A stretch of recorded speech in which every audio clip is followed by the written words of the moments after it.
Number 1. April 6, 1986.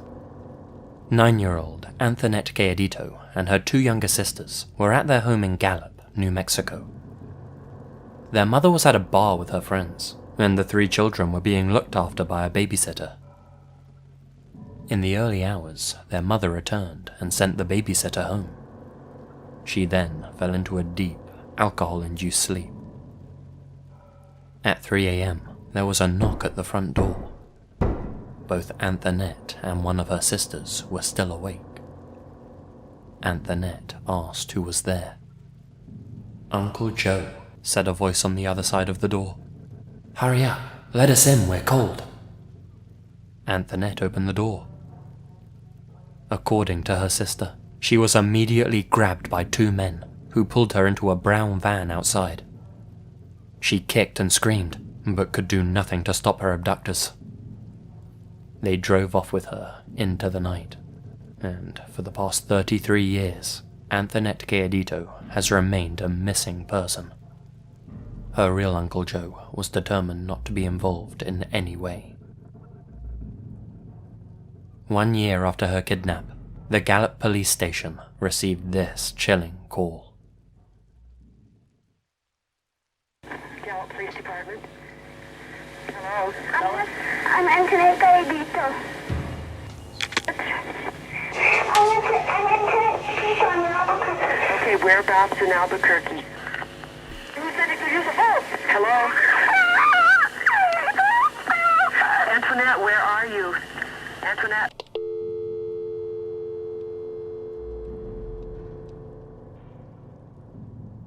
Unfortunately, the call was too short to be traced. When Antoinette's mother listened to the recording, she said that she was sure it was her daughter's voice. It seemed like Antoinette was still alive, though perhaps living a fate worse than death. Her mother didn't recognize the voice of the man who cut the call short. His identity remains unknown. Antoinette's mother died in 1999 without ever discovering what happened to her daughter. The same goes for her father, who died in 2012. Back in 1991, there was one reported sighting of Antoinette, though the validity of that sighting has never been confirmed. A waitress in Carson City, Nevada, noticed a teenage girl that matched Antoinette's description. She was with a quote-unquote unkempt couple and continually knocked her utensils onto the floor. Every time the waitress went to pick up her knife and fork for her, the girl grabbed her hand and squeezed it tightly. After the girl left with the couple, the waitress found a napkin hidden under her plate. On it, the teenager had written 2 messages. "Help me. Call police." There have been no further sightings of anyone matching Antoinette's description. If you think it's strange that a young girl would answer the door at 3 in the morning, then you're not alone. It came to light that numerous people were coming in and out of the Kawajachi household on the very night that Antoinette was taken. Antoinette's mother neglected to mention that to the police. It makes you wonder who was there and why the mother didn't tell them. It appears that the mother may have had more information about her daughter's disappearance than she let on. She even failed a police lie detector test. It's also telling that the cops paid Antoinette's mother one last visit on her deathbed. Were they perhaps hoping that she might confess something or reveal some information before she passed away? One other important thing to note is that the Kawajachi household had a screen door. This suggests that Antoinette may have recognized her abductors. If she didn't, why would she have unlatched the screen? Regardless, investigators believe that Antoinette is no longer alive. They have, however, released this image showing what she might have looked like in 2013.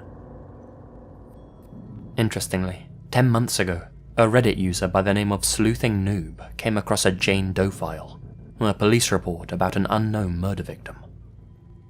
The report said that in 1996, a body had been discovered in Albuquerque, New Mexico. Take a look at this description and these reconstruction images. They're eerily similar to Anthonet's 2013 reconstruction. The user contacted the Albuquerque Police Department, but according to NAMUS, the US Resource Center for Missing and Unidentified People, it's been determined that this Jane Doe is not in fact Anthonette. Still, it just goes to show that even after 33 years, people are still actively trying to solve this mystery. Perhaps one day we'll know the truth about what happened to Anthonette.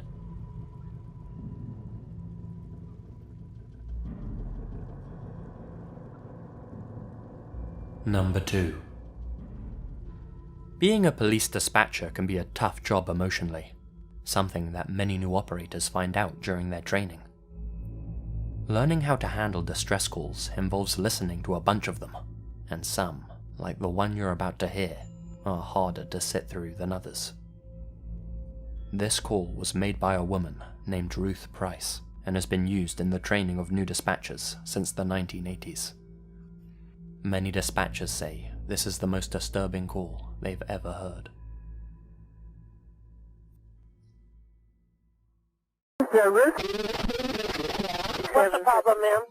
Oh, well, there's some guy been checking the place out. How? Well, he went in the back. I have an apartment in the back, and he said he was looking for a guy, and he comes to my door, and Yes? and said he's looking for an apartment. So I live alone, and I'm an old lady. Mm-hmm. And I'm kind of Where is he now, ma'am? I don't have no idea.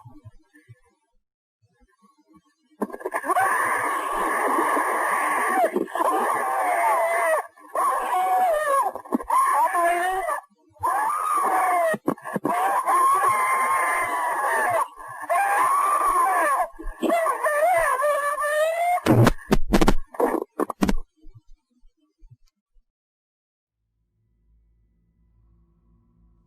Despite being so prolifically used in dispatcher training, very little information exists about the call. The call is always presented to trainees as 100% authentic. Recruits are always told the backstory to the case, and they're always told that Ruth did not survive the attack. Despite this, pretty much no information about Ruth's case exists online. It supposedly happened before the days of the internet, but you'd think that there'd at least be something out there about it. As one former dispatcher writes, "In the early 1990s, I worked as a 911 dispatcher in Florida. This call was played for us as part of a training exercise, as an example of why it's so critical to ask for a caller's address before asking anything else. As a result of similar incidents, it's been policy across various police departments to state, 911, what's your location? What little information there is matches up with what I was told in the early 90s. The call was made in 1988. The caller was an elderly woman named Ruth Price. She was killed by a prowler, and the prowler was not apprehended. I'm so frustrated by the lack of any credible information about this call." because of the lack of information about the case, it remains a mystery whether this call is genuine or just an amazing piece of voice acting. Another former dispatcher is more certain that the call is real. Although there were rumors that this was fake when it first came out, sadly, the recording is 100% real. The recording is used in police training on what not to do during a 911 call, and why you should always get the location or address first. Because of the 911 operator not getting that info and not really taking her seriously, the cops never got out there in time, and the killer was never caught. There's little info out there on Google, as this happened way back in the 80s, before the internet or Google existed, but there was a thread posted about it on a police forum back in 2002. I'll try to find it and link it, but from what I remember, I'm pretty sure she was beaten or bludgeoned to death. If you scour some online forums, you'll still find people debating whether this call's real or fake. Whatever the case though, the prospect of receiving a call like this is enough to put anyone off becoming a police dispatcher. That much I'm sure of.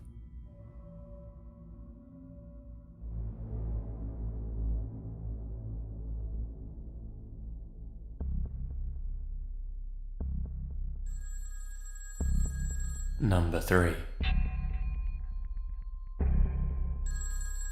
July 1974. A man named Bashir Kawajachi went to pick up his wife from a party in Beirut. His wife was a singer. The venue that she was singing at was known to be a gathering spot for Middle East diplomats and arms dealers. While en route to pick her up, a white van drove Bashir off the road. Several armed men came out and forced Bashir into the van with them. He had just been abducted, and he had no idea why. The men took him to a basement in an unknown location. For the next 5 days, Bashir was tortured by his new captors. When he told them that he was an American citizen, they accused him of being a spy for the CIA. Still utterly confused, Bashir told them that they'd simply got the wrong guy, that he had no idea who they were or what they wanted from him. Still, the torture continued. He wasn't allowed to sleep and was only fed small meals. He would also hear the tortured screams of other prisoners being held at the same location.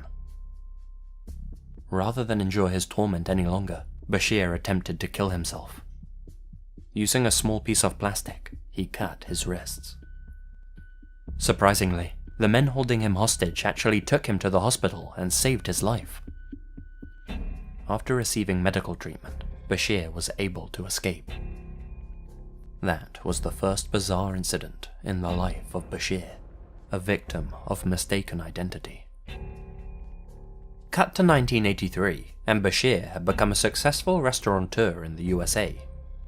His crown jewel was the Marrakesh, a Moroccan-themed restaurant in Philadelphia which his sister managed.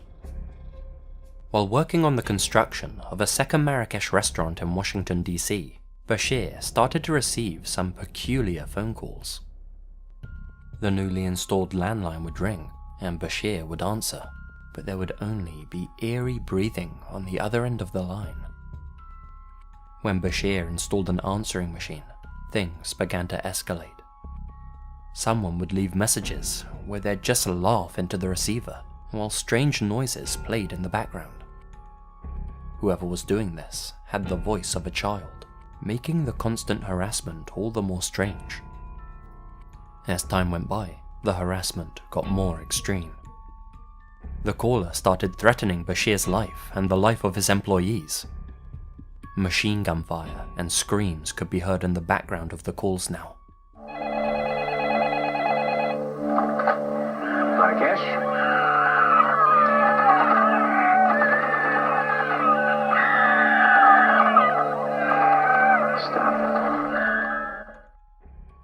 Bashir thought the screams sounded familiar.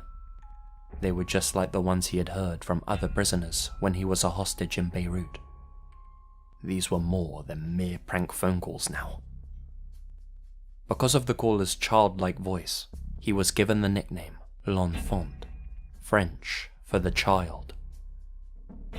For the next decade, Bashir's restaurant would receive an average of 15 to 20 calls a day from L'Enfant. If he travelled to the Philadelphia branch of the Marrakesh, L'Enfant would just call there instead. The mystery caller always seemed to know where Bashir was at any given time. Eventually, things became more serious than simple phone harassment. Bashir's unknown tormentor began tampering with his vehicle, carving stars of David into the paintwork. They even began cutting the wires in his car, which, at one point, led to the vehicle catching fire. Now fearing that his life was actually in danger, Bashir went to the FBI for help. They placed a wiretap on the phone at his restaurant. Over the course of 18 months, over 3,000 sinister calls were recorded. These calls all came from payphones. The strange part, though, was that oftentimes the calls were made in completely different parts of the DC metro area, but were made within seconds of each other. That strongly suggested that there were multiple people involved in the harassment, and that they were highly organized. Bashir was eventually forced to check himself into a mental hospital. The calls were beginning to take their toll on him, and he needed to escape. Still, L'Enfant continued to call him at the hospital. While Bashir was away, Richard, the young son of the Marrakesh's new manager, was attacked by 2 unknown men. L'Enfant later called to let the manager know that they were responsible. They even spray painted the words, "Richard will die," on their front door. In 1993, the story of L'Enfant was featured on the popular show Unsolved Mysteries. After the episode aired, the calls from L'Enfant suddenly stopped. Perhaps the person or the group feared being identified. Whatever the case, they had made Bashir's life a living hell for 10 straight years. To this day, the identities of the L'Enfant callers remain unknown. Who were they, and just how many of them were there? Why had they dedicated 10 years to tormenting Bashir? Were the calls linked to his abduction and torture in 1974? And finally, was Bashir simply the victim of mistaken identity in that incident as he had claimed? All questions that remain unanswered. In 2002, it came to light that Bashir was running a website that revolved around homophobia and anti-Semitism. He even published an advertisement for his restaurant containing the line, "Have Zionists turned Jewish beliefs into a political party in the service of hatred and greed?" That line doesn't exactly scream fine dining to me. People have debated whether Bashir had always held these extreme beliefs, if they were somehow the reason he was targeted by L'Enfant, or whether these views were the result of his mental breakdown brought about by the calls. If you'd like to dive deeper into this mystery, I've left a link to an interesting podcast in the description below. Be sure to check it out after the video.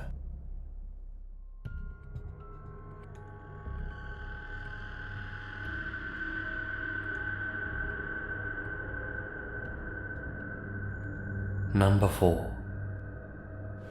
What should I do?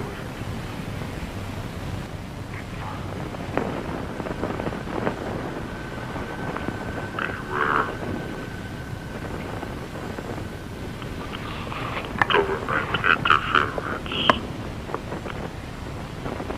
Visitation is to be disrupted by them. Okay. Is that good for me or bad? They hung up.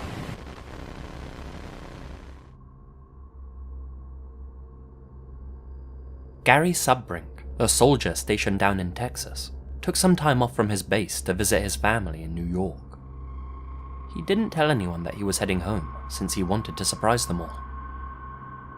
While waiting for his flight at the airport, he was approached by a man holding a clipboard. The man began asking him a bunch of questions, like how he spelled his name, where he was going, and other personal information. Gary figured the man was trying to sell him something, so he tried not to pay him any attention. Problem was, the guy was persistent. When Gary boarded the plane to New York, he forgot all about the encounter. Then, just as he was relaxing into his seat, a different man holding a clipboard sat down in the seat next to him. Again, this new guy started questioning him. Gary told him to get lost, but this guy too was persistent. When a stewardess came to check the clipboard man's ticket, she told him, "This isn't your seat, you need to move." Luckily, the guy with the clipboard obliged. 2 strange encounters for sure, but nothing to worry about. When he finally arrived in New York, Gary went to surprise one of his close friends with a visit. He became confused when his friend didn't appear surprised to see him at all. When Gary asked why that was, the friend replied, "What are you talking about? You told me you were coming to New York yesterday." That was strange, Gary thought. He definitely hadn't told his friend he was coming. Gary worked out that someone must have called his friend using his phone number somehow, pretended to be him, and then told his friend about his plan to return home. A weird prank to say the least. Not to mention, Gary didn't recall telling any of his buddies back at the base that he was returning home. Next, Gary went to surprise his parents. It's while he was at their home that he started receiving these strange calls from an unlisted number. Whoever was calling him spoke with a sinister, robotic voice, like they were using a voice changer or something. The robot would ask Gary the same question multiple times, like, "How long are you back from Texas?" and made weird statements like, "You are being impersonated by the other voice." These calls would come day and night. Gary tried talking to the unknown caller. Gary's father tried talking to the unknown caller, but they could never get any information out of it. The calls were so relentless that Gary started recording them.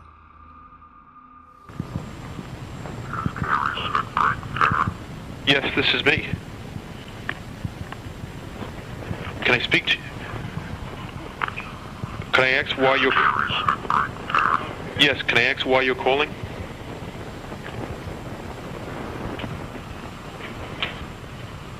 Can I please ask? Yes, this is. Yes, that is me.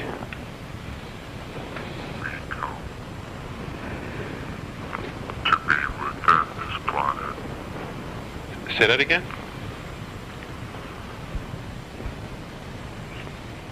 This planet. Leave?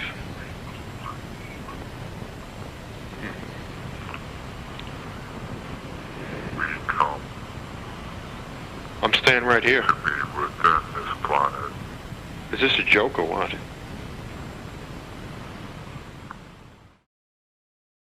Hello? There's Gary's Subbrink in there. Yeah, hold on a second. Yeah, what is your question? I'll answer it. So how long are you going to be back from Texas? How long? You were being impersonated by the other voice. Right. When am I coming back? Is that your question?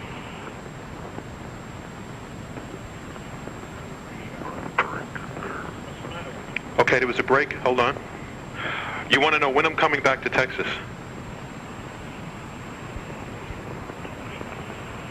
Oh, is that your question? So how long are you going to be back from Texas? How long am I going to be back from Texas? That question doesn't make any sense. By the other voice. Okay. I'll be coming back eventually. I can't tell you when. You should know that question, the answer to the question, because you seem to know more about me than I do. As many have noted, it sounds like the caller's voice is coming from a tape recorder. Every time he repeats something, it's said in the exact same way. And, as Wish I Knew Who points out, you can even hear the whir of the machine as the caller rewinds and fast-forwards the tape. The calls go on for a lot longer than the clips I've played here, with the strange voice continually repeating vague and nonsensical questions. To this day, Gary has no idea who continuously called him while he was in New York, nor does he know what they wanted from him and why they disguised their identity. He also doesn't know who the men with the clipboard were, or how someone was able to inform his friend of his return. What do you think's going on in this one? Your guess is as good as mine.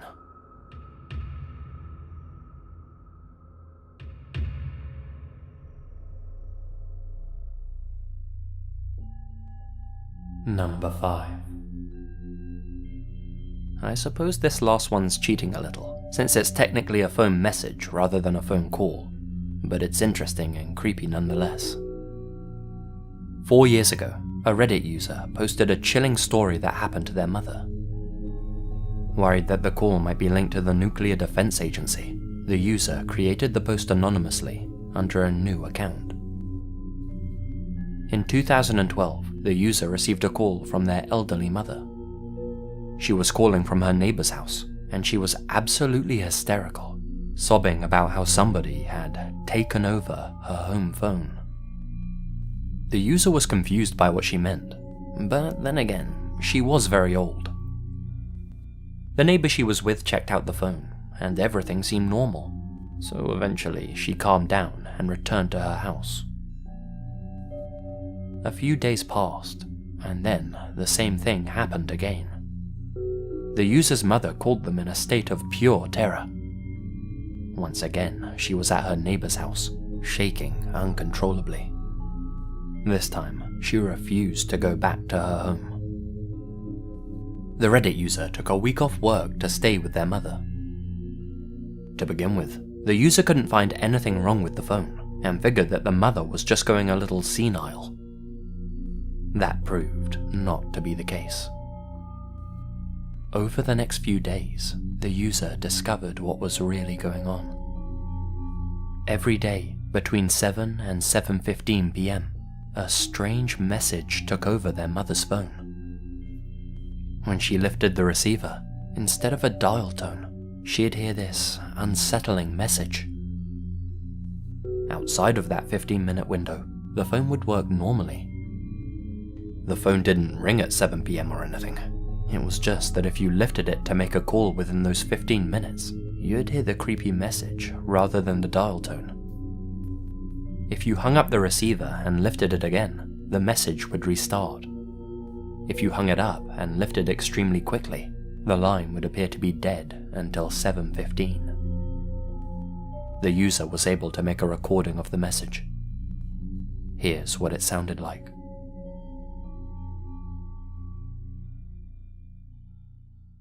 Connecting you.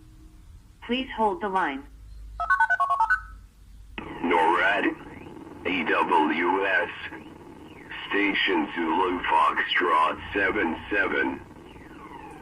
Zulu Foxtrot 77.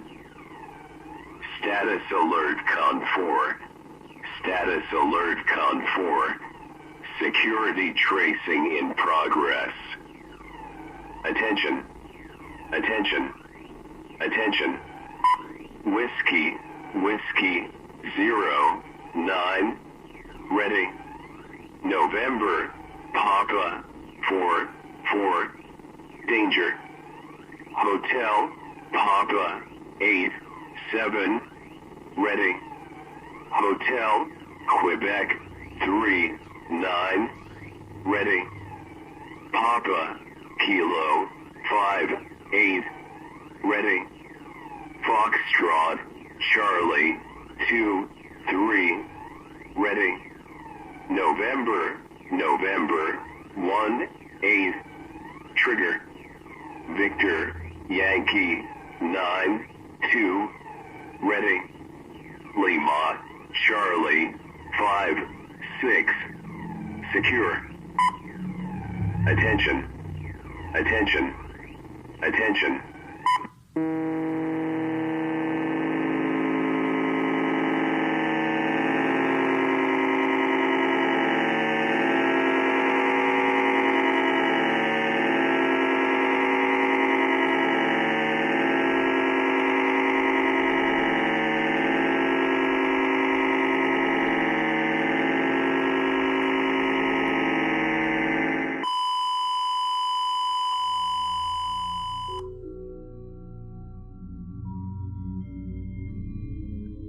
For the whole day after they recorded this message, their phone line was dead.